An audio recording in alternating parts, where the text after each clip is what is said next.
All right, good evening, everyone. I've got 7 o'clock, and hate to interrupt the conversations going on, but I want to get us underway and get to the presentations from staff and questions that you may have for me or for the City Council. So first of all, welcome. Thank you all for joining us here this evening. Credit where credit was due. The idea to have council on the go or council meetings out in the community belongs to Councilman Cedric Edwards, who's over here saying hello. So this is his idea, and we have continued it now for a couple of years, and it's worked out well and been a great opportunity for us to get out of City Hall and out into the neighborhoods to visit with folks. So with that said, I'd like to first introduce our Mayor Pro Tem, Dr. Scagliola, and invite him up here to give a little welcome if you'd like to do so, Doctor. Would you? Very fine. Well, then, our Mayor Pro Tem, David Scagliola, folks.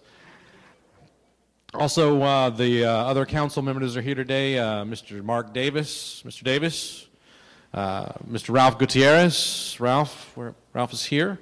Mr. Scott Larson. Scott. Very good. Mr. Edwards. Mr. Edwards is here as well. Dr. Kaiser. Dr. Kaiser is here. And Mr. Crawford. Mr. Crawford's here as well. So the entire City Council is here this evening, as well as much of the staff. So with those things said, I'd like to start off with the Pledge of Allegiance.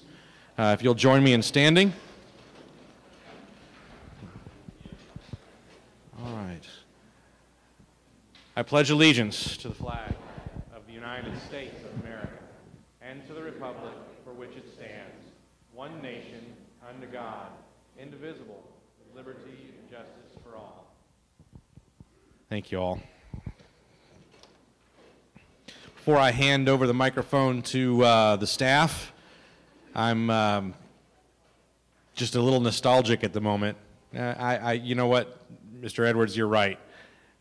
We should ask you to stand again, and we'll say the pledge to the Texas flag as we do in all of our meetings. So if you will, join me, please.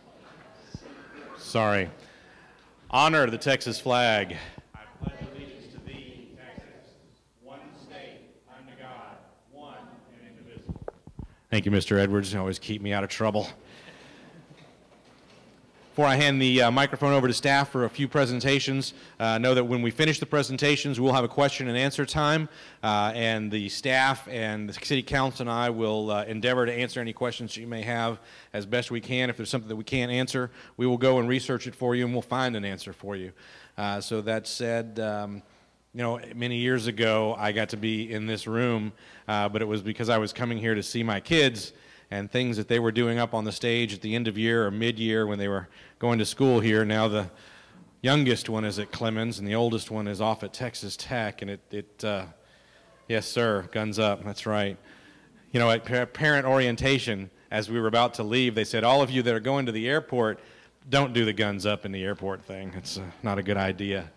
So, did I lose it? There we go. Those things said, I'm going to hand the microphone over to the staff. Who has the first presentation this evening? Mr. James, should I just hand the microphone to you and let you get things underway? Probably not. Let's see which presentation is first, and I can. Well, it says Central Schertz development updates, and development's your department, but Bryce is going to handle it today. All right. All right, everyone. Bryce Cox from Development Department. Sir, microphone's yours. Thank you, Mayor. Good evening, everyone. I'm Bryce Cox. I'm the senior planner in the Planning and Community Development Department, and just wanted to go over a little bit about the, is that a clicker for me? Thanks. Perfect. Go over some of the development that's going on in Central Schertz. This area we normally define as being kind of I-35 south to 78. So, so residential development first. Across from kind of Catacorner to City Hall at Live Oak Road and Church Parkway, you will have seen over the last several months to up to a year a lot of grading and roads being put in. That was for the Benzel Farm subdivision. It is 84 single-family residential units, and it also includes a partial extension of Live Oak Road, which per our master thoroughfare will eventually wrap around and tie into Maskey Road right before the bridge that crosses the creek there. We've had a lot of commercial development in this area. So all the projects that I'm about to kind of go over with y'all are projects that have either recently been built, are currently under construction, or are soon to begin construction. And so we've got 11 commercial projects totaling approximately 179, almost 180,000 square feet. As you can see, there's a mixture of medical office, retail and restaurant, and then 2 hotels that kind of fall in that area, and we'll go through them individually real quick. So first up, and I'll start at the top of the page and work my way down, we have the Simmons Realty office, and I believe there's also some leasing space in there as well. It is approximately 3,500 square feet, and it's located at 35 at Irola and 35. Just about a block away, which is currently under construction, and there, I believe, almost to getting ready to pour the foundation on, is the Brake Check. It's going to be a approximately 3,400 square foot automobile repair location. Moving down at where the first star that says medical is, that's Schertz Parkway in Savannah, and that is a medical office that is just under 5,000 square feet.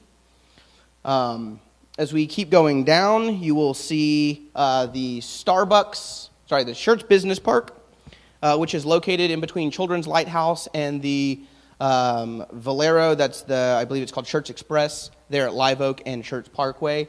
That's going to be, I believe, 5 buildings, and it's medical office and retail space, and it is approximately 19,800 square feet total.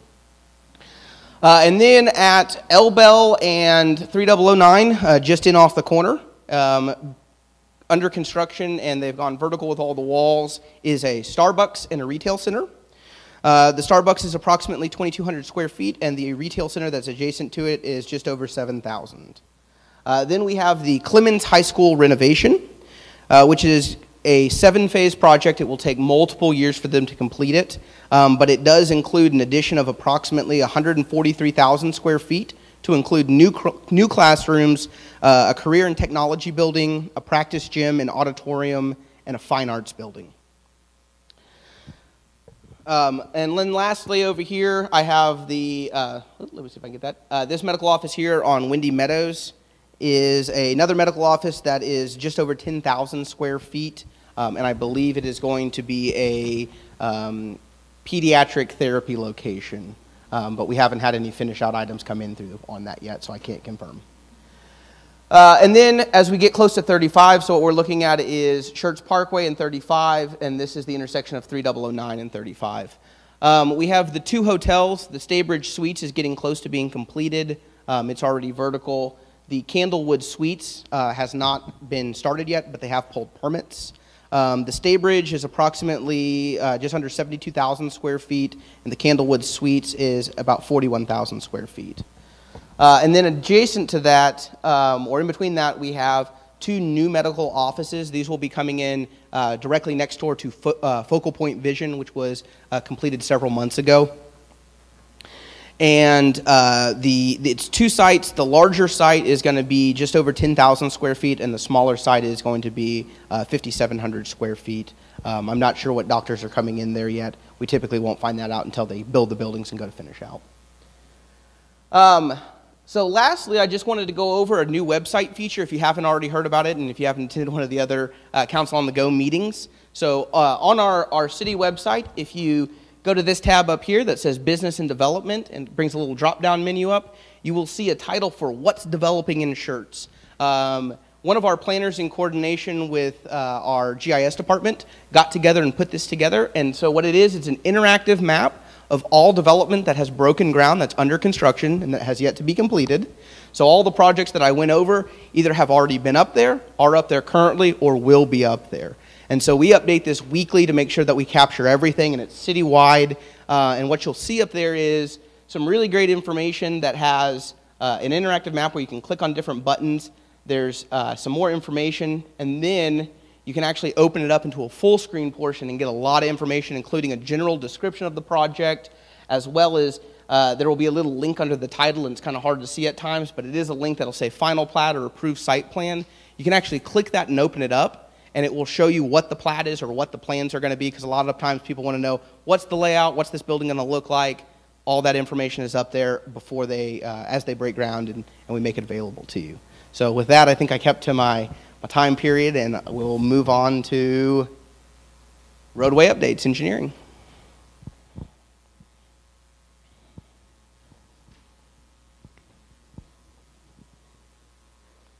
Down arrow to advance. The laser. Yep. Thank you. Good evening, everyone. I'm Kathy Woodley, City Engineer, and I'm going to talk to you about some FM roadway projects. These are TxDOT projects, but Schertz is partnering with TxDOT on some of them, and there's a lot of exciting information here. I'll try and go kind of quickly, but I got a lot of good up-to-date information, so I think you'll be glad to hear it. So first, we'll talk about the FM 1103 bridge over IH-35 that's currently under construction. It's been expanded to 3 lanes westbound, 2 lanes eastbound, and full turnarounds northbound and southbound. That project's a $7.8 million project, and it's fully funded by TxDOT. Schertz is not participating in that. No tax dollars are going toward it, but we sure will benefit from it. So here's what it looked like before construction started. This is a little bit confusing, but basically over here's the Randolph Brooks Bank and the CST store. So coming from the neighborhood side of 1103, there'll be 2 through lanes, dual left turn lanes, and then in the other direction, 1 through lane, 1 left turn lane, and the southbound turnaround and northbound turnarounds will also be fully constructed. Just another view of how it will look when it's done. They will be demolishing the existing bridge, but first they have to finish this section that will ultimately be the turnaround from north to southbound. And then the, whoops, I apologize, I'm a little funky with this thing. These will be the main lanes and the turn lanes, and then ultimately the other section of bridge for the turnarounds. So TxDOT sent some pictures of their construction, placing some beams. This is the latest work that's been done just over the last few weeks. And here they're getting ready to pour the deck on the turnaround going northbound to southbound. So the most exciting thing coming up is actually tomorrow night. So if you need to be traveling tomorrow after 9 p.m., all of 35 will be shut down. The main lanes will be fully closed, as well as the bridge itself will be closed from scheduled to be 9 p.m. to 6 a.m. And I guess I didn't put that date on, or the time on there, but it will be 9 p.m. to 6 a.m. fully closed. So hopefully you can avoid the area during those hours. They will be pouring that bridge deck on the southbound turnaround. They're estimating to have the completion of the construction in July of 2019, so about a year from now. Hopefully everything will be done and fully operational. The next project is 1103 from 35 to Rodeo Way. Here's 35 all the way down to around Steele High School. Of course, this is the segment here in Schertz. The total length of the project is 3.9 miles, 0.7 miles within Schertz. The rest of it's in Cibolo. The whole thing is going to be expanded to 4 lanes with median turn lanes, bike lanes, and 6-foot sidewalks. The whole project is $24 million, funded by TxDOT, Schertz, and Cibolo. There was a voter-approved bond measure to pitch in $2 million toward this project, and so that's how much the construction will cost us. But we're getting a project between us and Cibolo that's worth $24 million. So this is kind of hard to see. I'm going to try and get this posted on the website so you can zoom in if you're interested and really see it a little bit better. But here's the intersection, here's the bridge that's under construction now, and it shows where the existing right-of-way lines are, where the proposed right-of-way lines are, and basically the layout of the new lanes. So the project is environmentally clear. I'll explain in a little bit exactly what that means. Most of the needed right-of-way has actually been acquired, and TxDOT's now working with the utility companies, including Schertz, water and wastewater, to relocate utilities that need to be moved out of the way before they can start construction of the road. They're targeting to let or go out for construction bids in October of 2019. So there still is quite a bit of work to be done. You'll start to see some construction coming up here in the next quarter, but that'll be utility relocation for quite some time. Next project is FM 1518. So this one runs from 78 down to IH10. It's 5.5 miles. It includes additional travel lanes in each direction, a raised median and turn lane, shared use path, and sidewalks. And so this is the current section. Might not look quite that pretty, but basically it's one lane in each direction. And then when it's done, it'll certainly look this pretty. We'll have 2 lanes in each direction. This 34-foot wide space here will be used for a median now, turn lanes, and then possibly the expansion and addition of more lanes in the future. It'll have a 10-foot shared use path on one side and 6-foot sidewalk on the other side. You can see some of the development in Southern Schertz as subdivisions are developing. They're now constructing their portions of the multi-use path or the sidewalk, depending which side of the road they're on. So again, I said something about 1103 and how that was environmentally clear. 1518 is just finishing up the process of being environmentally cleared. This is a constraints map that shows basically locations where there's floodplain. There are some dots on here which are potential takings. In other words, they may displace homes or businesses or in a few locations. So in order to, well, let me back up. So the right-of-way appraisal process is underway. TxDOT needs to acquire about 143 parcels. Each one is fairly small, 1/10 of an acre or less, quite a few of them, but adding up to about 28 acres. So they have to work with that many property owners. So this is a very long process. The 1518 project, all the way from 78 to I-10, is for about $45 million project, and it's funded by a whole group of folks. TxDOT, currently on the hook for about $8.22 million. Chances are that will increase because they will be the ones who bear the burden of costs above the original estimate. City of Schertz, we're pitching in $10 million. $5 million was approved by a voter bond measure several years ago. Another $5 million was approved by City Council pledge to give that extra $5 million if we were able to secure some federal funds through the AMPO process, which we did. We have almost $22 million of federal funds. Bexar County also committed to pitch in $5 million. So with all these sources of funding, we're really going to be able to see a pretty good project. I just wanted to real quickly go over some of the other TxDOT projects, not necessarily FM projects. Those were the biggies, but you'll see other things going on in and around Schertz. We're fortunate to have a very good relationship with TxDOT, and so we are able to get them out here and keep things maintained as well as possible. So from IH35 from the South City limit to FM 1103, and this is going to be in the 5 to 10 years from now, so nothing super soon, but there will be an expansion including 4 to 6 new managed lanes, most likely on a higher upper level from what's there now. 35 from 2252 to the North City limit, there are going to be some ramp reversals, intersection operational improvements that will really help traffic, particularly in the 1103 area. On IH10 down in Southern Schertz, 5 to 10 years again, but that there's a project to expand from 4 to 6 lanes along IH10. And then there'll be maintenance, overlays, seal coat, pavement marking projects ongoing on pretty much all the FM roadways and the interstates within Schertz. So you will see some work even in Southern Schertz on 1518 in the near future. But right now what that is that's some overlaying and pavement marking projects. Next up, state of the city.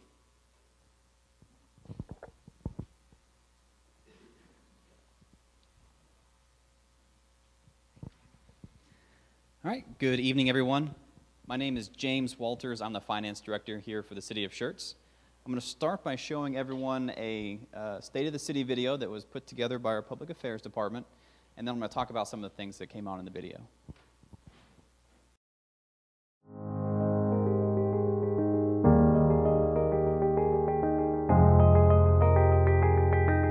In late 2016, the City of Schertz conducted its first citizen satisfaction survey in order to provide residents the opportunity to give city leaders valuable feedback regarding city services.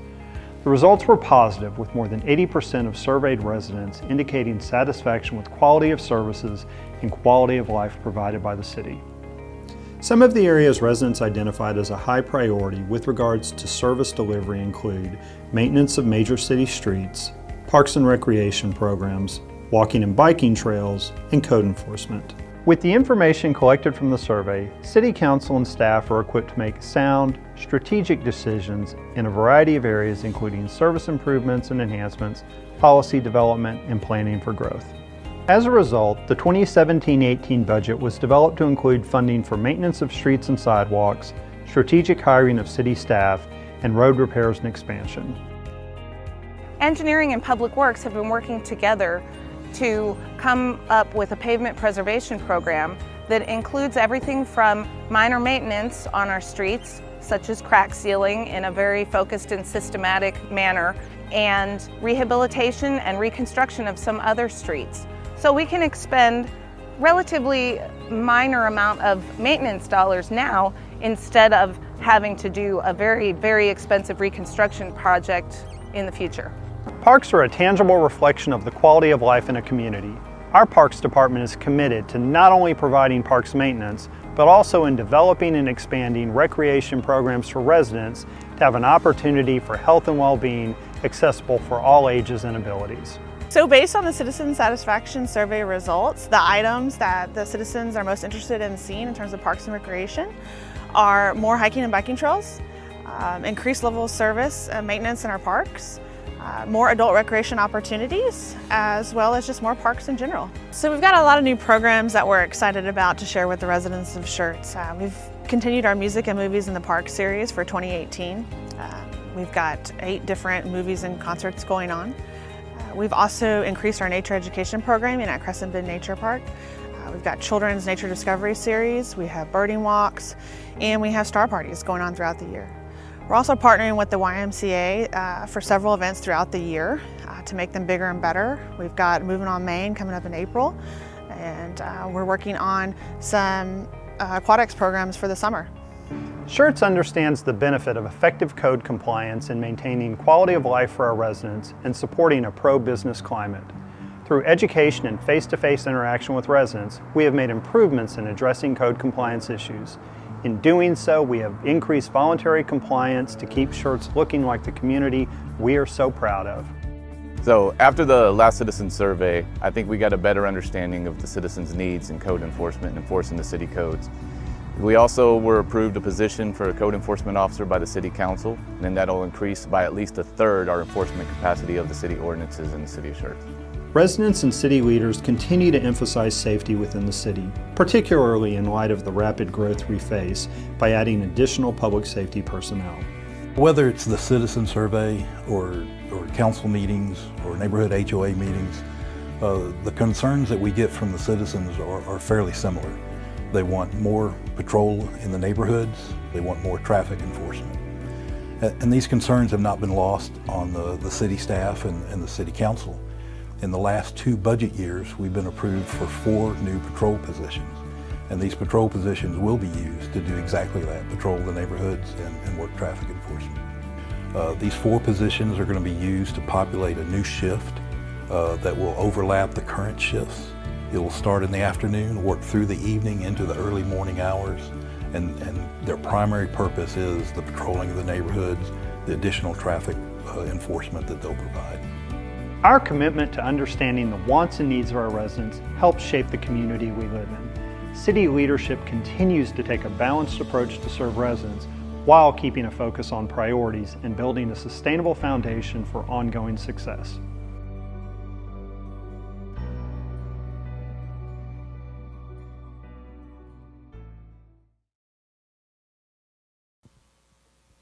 And this video is also available on the city website, so you can hear it all the way through without any loud noise distractions. But on the finance updates, we really tie right back into what the message of the video was.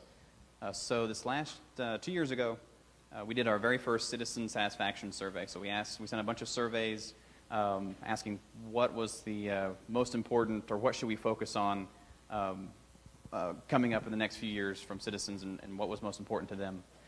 So what we heard back was that police services, parks and trails, drainage enhancements, and code enforcement are actually the most sought after service improvements here in the city of Schertz. So for this current budget, what we've done is tried to address each of these areas. So as the chief mentioned in the video, we've actually added 2 police officers this current fiscal year and 4 crossing guards. The crossing guards have been hired. The police officers hopefully will be hired soon. In parks and trails, we have a focus on new park facilities. This year we contracted more of our mowing, which will free up more of our park workers to go in and update and fix and do some maintenance work on various parks throughout the city, as well as new trail connections. Some of those include the big new trail project. We got actually federal funding for. So let's see, the city of Schertz is getting almost $1 million worth of new trails in the city, thanks to a federal grant that we received last year, and which will connect Schertz Parkway with 3009 in 2 different areas and provide sidewalks along Live Oak Road, and then I believe up by Weterstein through the utility easements. So that project is currently in design phase and will get underway shortly.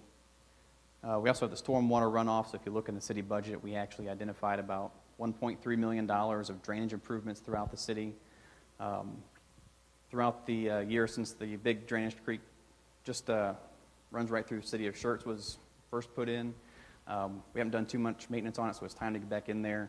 What happens when it rains, it brings in a lot of silt and extra dirt, goes down into the bottom of the drainage ditch, which then limits its capacity to carry water out of the city. So that ditch can literally hold less water now. So every so often we need to go back in and scrape out all that extra dirt out of the bottom. And then the enforcement of city codes and ordinances. So the city was actually budgeted for 1 new code enforcement officer. Due to some reorganization that happened throughout the city this year, we're actually planning to add 2 officers instead. So one's already there, and we hope to have the other one start shortly. So if you looked at our fund balance or came to our meeting, we changed our fund balance policy. So the fund balance for the city of Schertz is how much money we have in the bank, so left over at the end of the year, sort of our bank or rainy day balance. We actually have a planned reduction of that this year. So we went back and relooked at our policy. We were having close to 50% of our operating expenses in our bank account just left over at the end of the year. And that is taxpayer money, that's your money, and just sitting in the bank wasn't really working for you or providing extra services. So what we did this year was we were able to actually hire 22 new positions. So we had 6 in police that I mentioned previously. We also have 6 new firefighters to help staff the new station out south, a new inspection position, the code enforcement position I mentioned, and we have 3 EMS, 3 water and sewer servicemen, and 2 in drainage. So we actually are planning to draw down our fund balance by about $1.3 million this year. And we plan to bring that down to a 26% fund balance level over a course of 2 to 3 years. So we're at about 50% right now. We plan to reduce that to the new policy level, about 26%. Anything over 25% is generally recommended in case there's a natural disaster. We'd be able to operate for 3 months without any new revenue coming in case of something big comes through the city of Schertz, and that's a recommended level to be safe at. We also have 20 work vehicles, including a dump truck, other trailers, and other equipment, also coming out this year to help buy down that fund balance. All right. That's all for me. I'm going to pass it off to Lauren Schrum, our Parks Director, for a Parks update.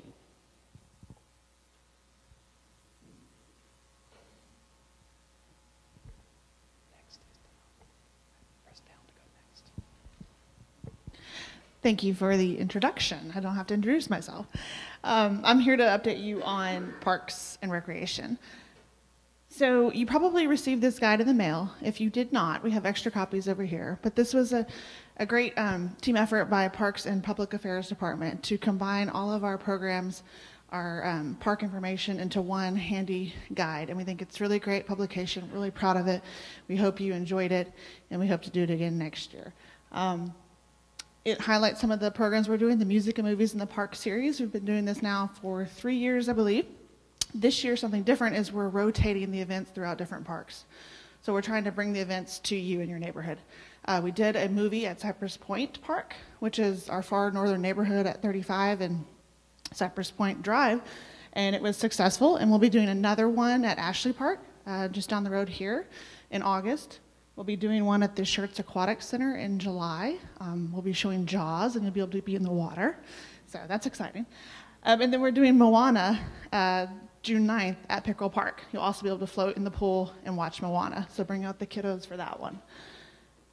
Also, we're doing floating fireworks. We started this last year during our July 4th Jubilee. Typically, the pool has been closed. Everyone knows it's very, very hot on July 4th, so we wanted to open up our pool. You can go in the pool and watch the fireworks. It is by advance ticket sales only, so we will be selling these starting June 4th. So please call us at the Parks and Rec office if you would like to participate in that event. But it's truly the coolest seat in the house. Everyone else is sweating, and you're enjoying yourself. So. Speaking of pools, Pickerel Park Pool opened this Memorial Day weekend. It was a great turnout. Super hot, so everyone enjoyed it. It will reopen for daily admission on June 5th, and that's a picture of it just the other day, so it's looking really good. We just did a bunch of updates, some electrical updates to make it safe, grounding and bonding, so it's ready to go for the summer season.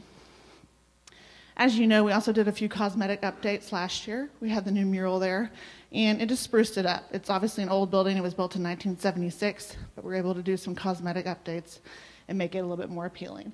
So this year, we focused on our additional outdoor pool, Windy Swan Memorial Park, and we did some of those same cosmetic updates.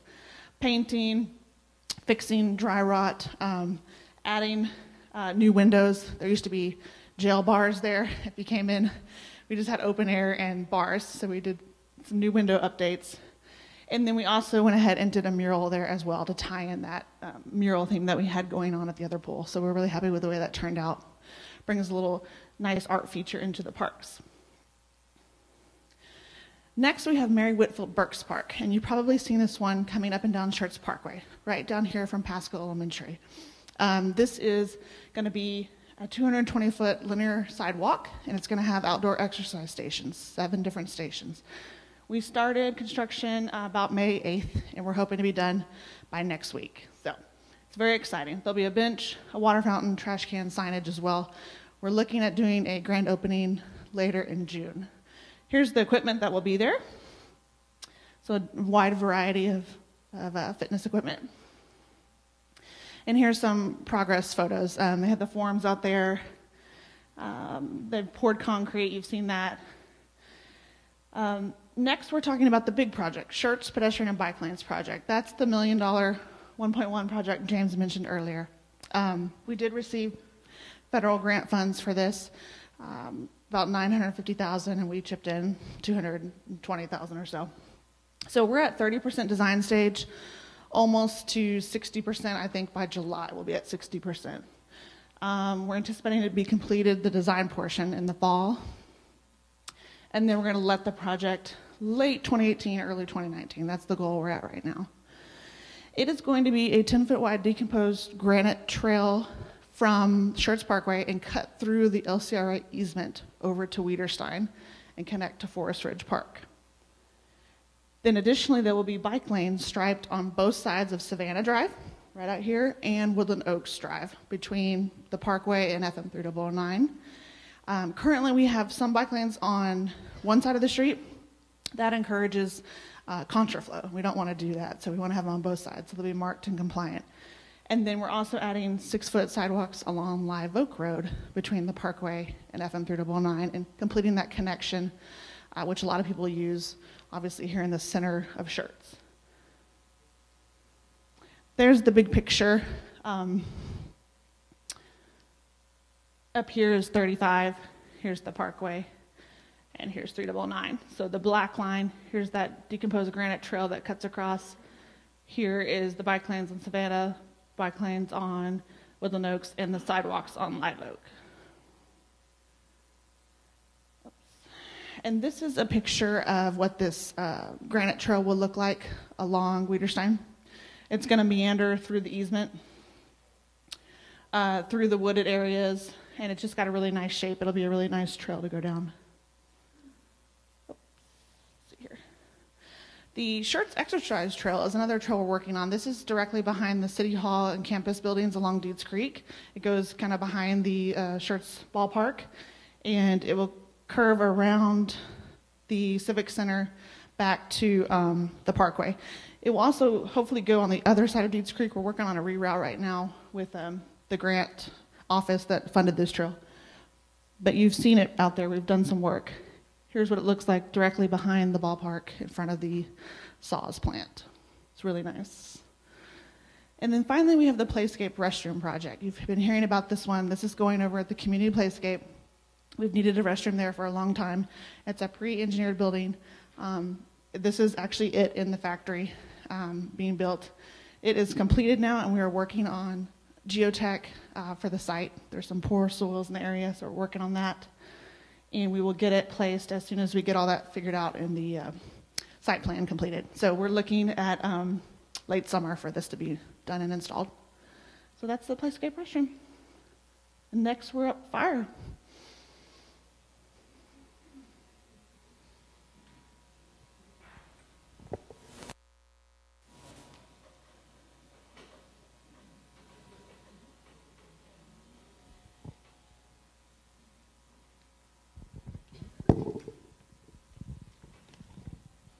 Hello everyone, I'm Cade Long, the fire chief. Just going to give you a quick update and show you some of our fire station locations here. Fire station 1 and 2, I went ahead and showed Cibolo's fire stations 2 because we are doing auto aid with them. The one that just popped up here, Schertz Fire Station 3, is one that we're working on Lower Seguin in 1518. And then this one here, as I just wanted to show you, we've opened up temporary Fire Station 3 while we're completing the construction phase on Real Station 3. And so I just wanted to provide a quick update on that. All the design are done. All the design construction documents are in to our construction manager at risk company, which is Byrne. They're currently in the process of pricing that project out, and so we're hoping by late next month that we've got all that pricing information back in, and we're hopeful to be going to council at that point to get approval to move forward with the construction of that new station.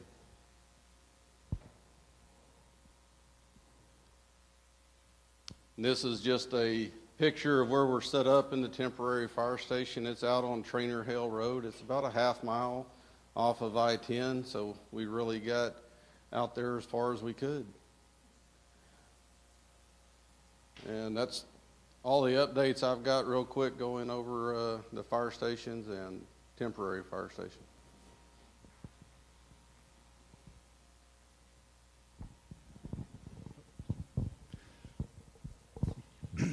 Hi, my name is Mike Hansen. I'm a police chief here in Schertz.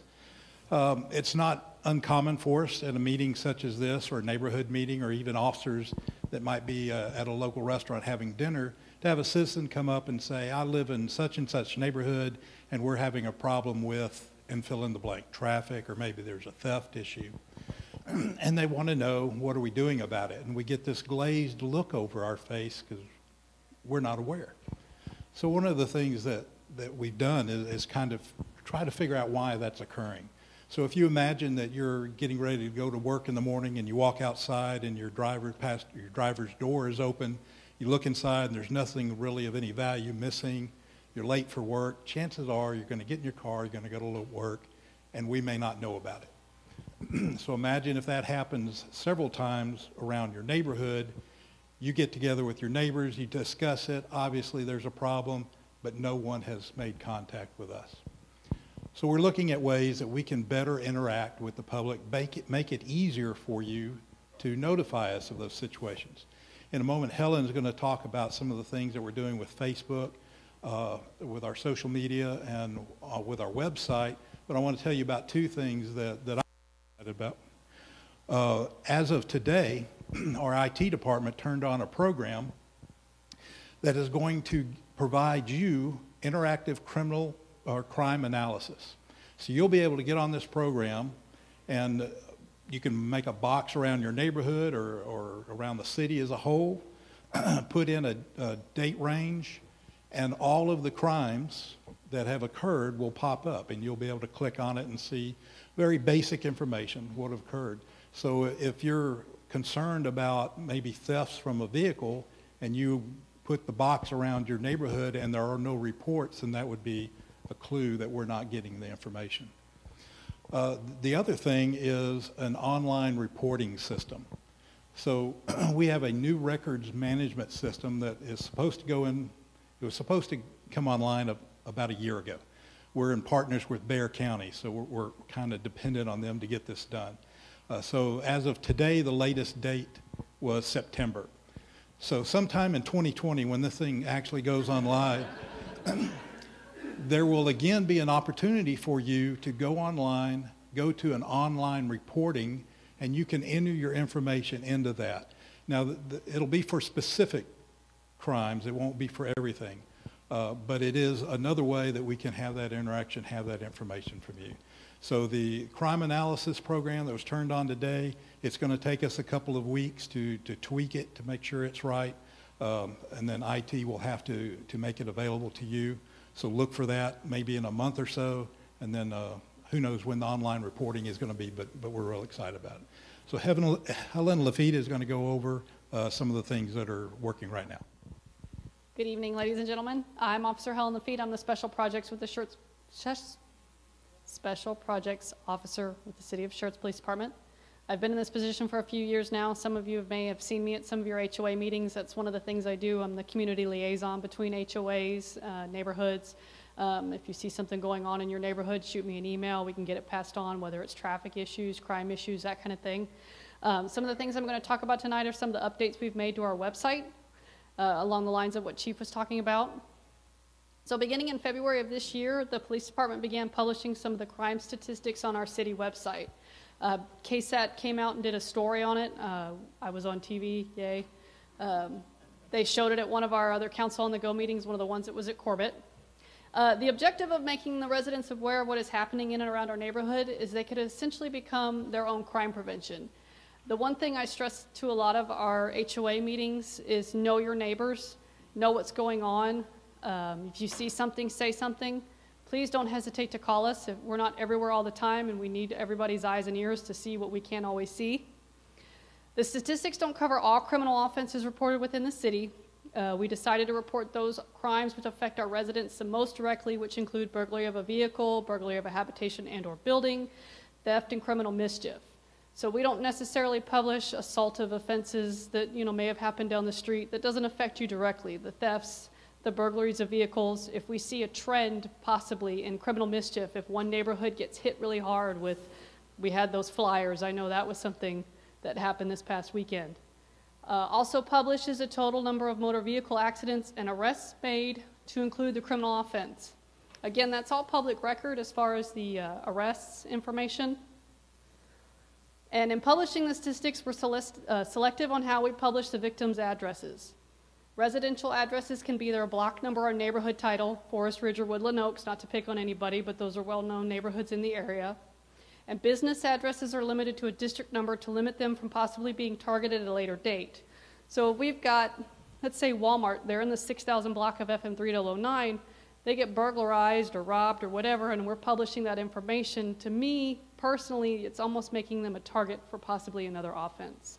Some of these businesses, they stretch a certain area of a major thoroughfare, and if I publish that block number, it could make them a future target. So we try to limit it just to a district. There's a very basic map outlining the districts within the city to help with identifying where an incident occurred. And then located at the bottom of the page is previous month statistics. This will allow for a more streamlined look to the page and still allow visitors the opportunity to look at past reports. So this is that very basic district map I was talking about. I had somebody call me and let me know that There was no way to zoom in on it, so I've added it. If you kind of hover over, you can click on it, it'll make it bigger on the screen. It is very, very basic. It just has your major thoroughfares. It kind of gives you an idea of the districts and the size of the Schertz. Some people don't realize how big of a city we are. So this is just a screenshot of some of our statistics. Burglary of a habitation, burglary of a vehicle, and then our arrests. Again, is very basic information.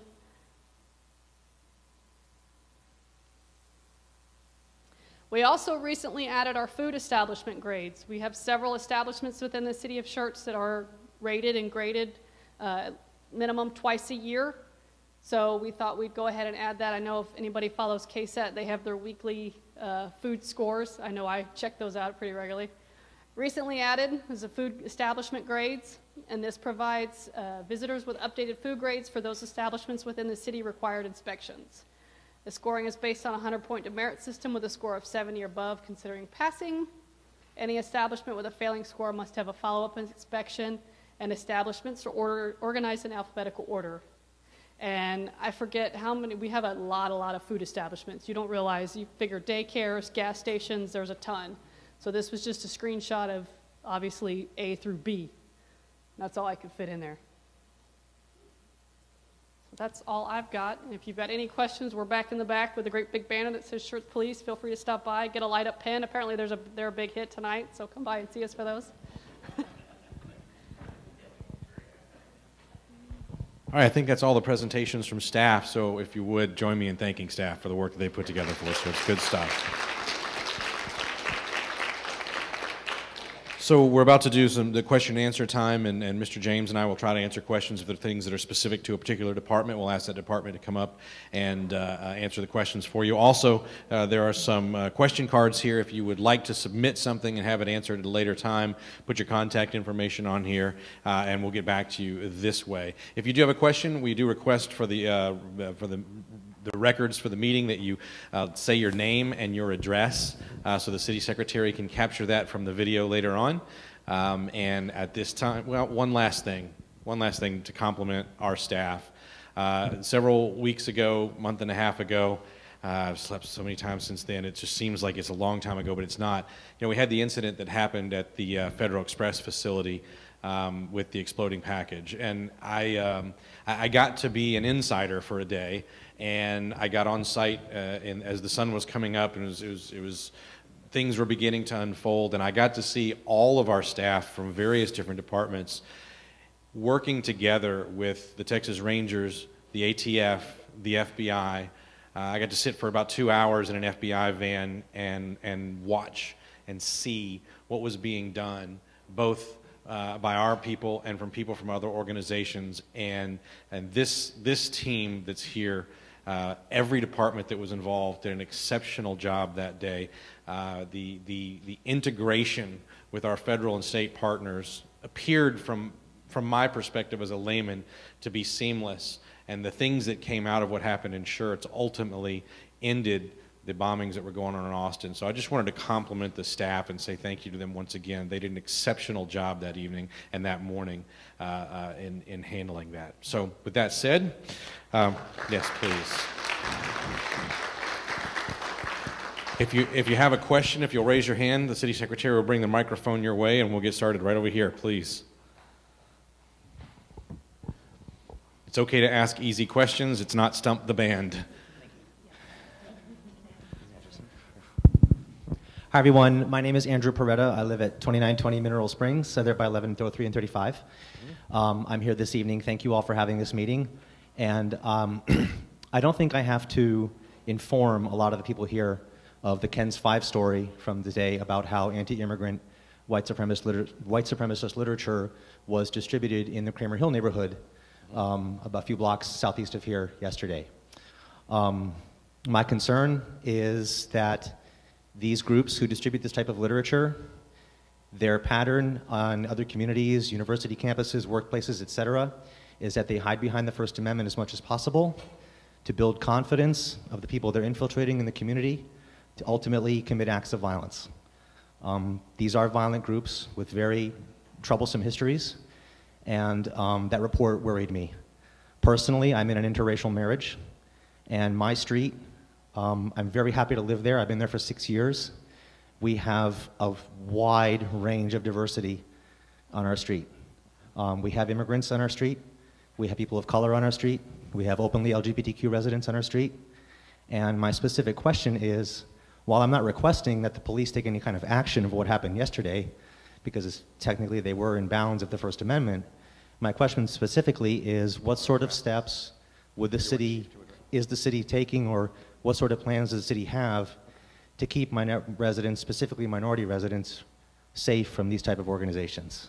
Thank you. So first, your point about how they're very careful in staying within the confines of their First Amendment rights and not stepping outside of that where we can take an action, you're spot on.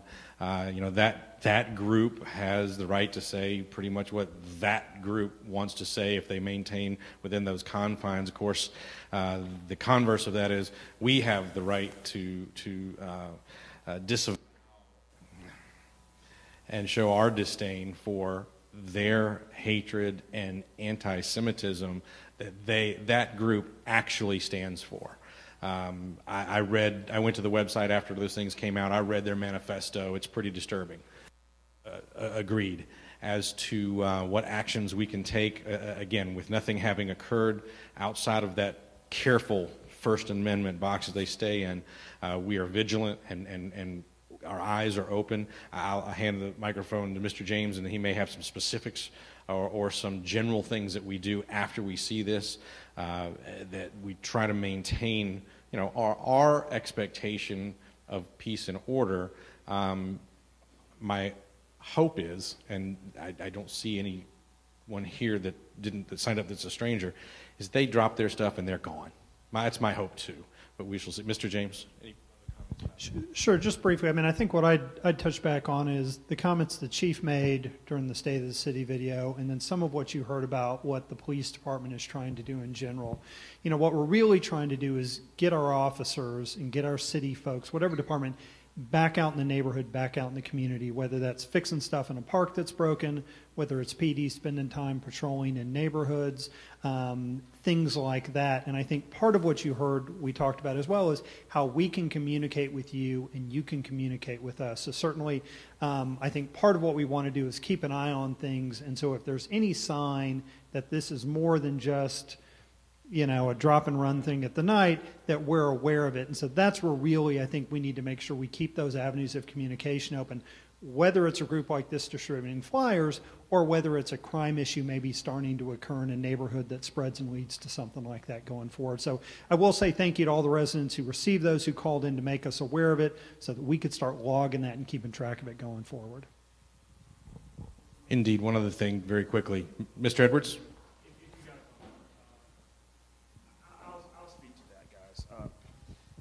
Many of you know that you are basically the eyes and ears of this community. You're the heartbeat. We don't get a chance to see everything. We can't be everywhere. The police department can't be everywhere at one time. However, I can certainly tell you I made a concerted effort in my neighborhood to get to know my neighbors. And when there is something that happens in our neighborhood, we can kind of go and say, hey, did you get footage on your cameras? Because we have the whole area covered. And please, feel free. Put some cameras up and share that information with each other. You never know when you might be, you know, preventing something from happening. So, and you may be able to help thwart some of the crimes and things that we see happening. You know, the thing that happened in this community, I was out of town, by the way, but when I got back and I heard about it, it disheartens me.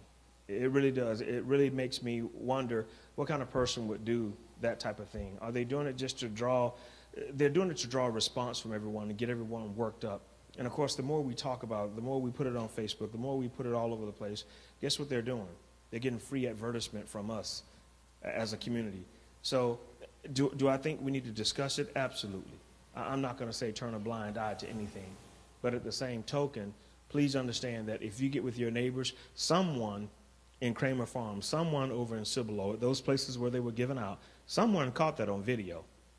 And I'm almost certain to say if it had happened in our neighborhood, we would certainly have a license plate, we'd have a vehicle, we'd have something at one of those homes because we have that street covered. So you need to get to know your neighbors as well and actually share that information with them. You can actually help us police that area also. Thank you. One other comment, I think each of the council members would be happy to share their phone numbers with you as well, but I keep this with me all the time. I keep this on my nightstand at night. My number is 210-452-8003. If you need to call me, anytime. We're all neighbors. We're all here together. We work together. We can overcome anything, anything at all. All right, next question.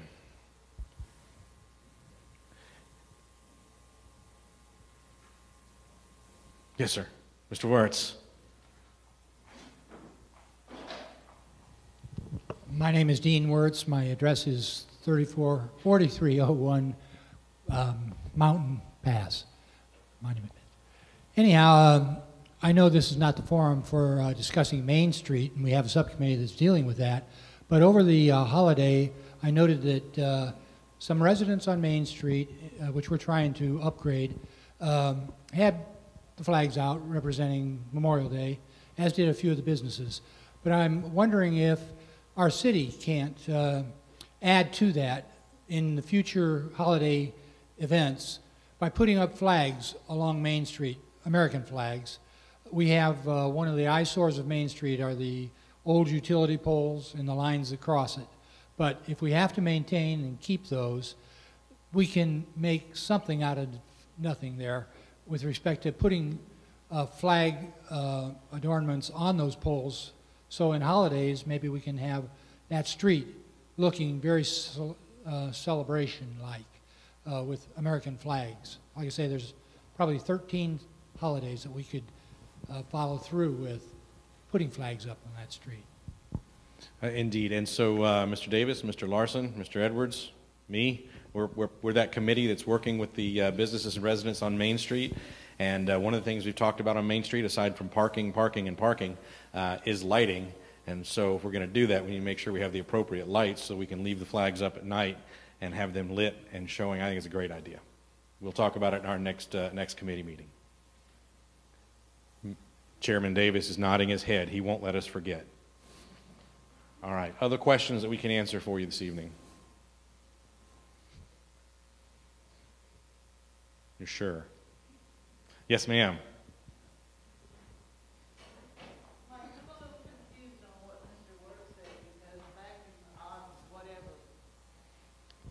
Bill Neller started putting flags on Main Street, and the American Legion was the one that was sponsoring that.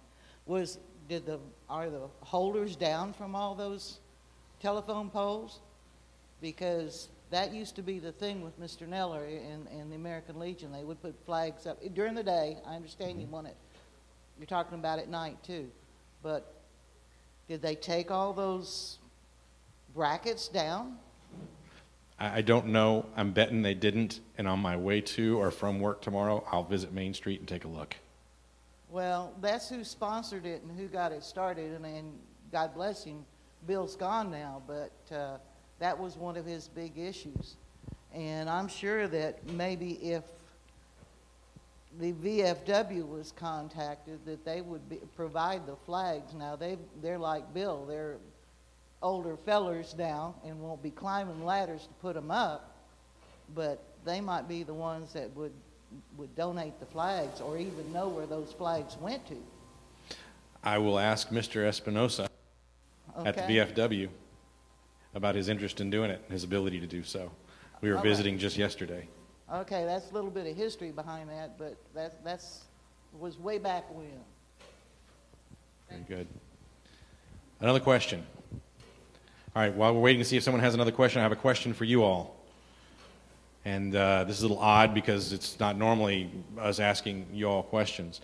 Given what we just saw with the flyers that were dropped in parts of Schertz and Cibolo, we have an opportunity, and I'll call it that carefully, that I've talked about with our Precinct 3 constable again and again and again. He and I have butted heads on it and disagreed. But there's a federal program that will pay for license plate readers. And I have been generally opposed to reading license plates 100% of the time when the constable's vehicles are moving around through the city, parking lots, etc., picking up license plates. Because I have a little bit of a feeling that, private citizens, we haven't done anything wrong, I don't need you reading my license plate. On the other hand, he has given me some statistics about the things that have happened by him reading license plates, and the number of folks with warrants that have been caught on 35, the amount of contraband that has been seized on 35, the number of folks who had warrants from around the state that have been picked up as a result. It's a trade-off. It's a trade-off. It's a privacy versus capturing the bad guys kind of trade-off. Please, I gave you my phone number earlier, call me on it, but how many would be good with having license plate readers as a regular course of business, and how many would prefer that you not have license plate readers as a regular course of business? A little more on the privacy side, but relatively close in number. All right, Constable and I will be talking about that further. Chief and I may talk about that a little further. And if we do put something on an agenda, I'll be sure to put something on Facebook and let you know we're going to have a discussion, an ongoing opportunity and something to think about. Other questions that you have for us before we wrap up? Any other members of council that would like to share anything or a thought or something going on that you'd like to bring up before we close out? All right, going once, twice. All right, in that case, if there's no further business from the folks that are here or from staff or from council, the meeting's officially adjourned. Thank you all for coming out this evening. We really do appreciate your presence and your participation.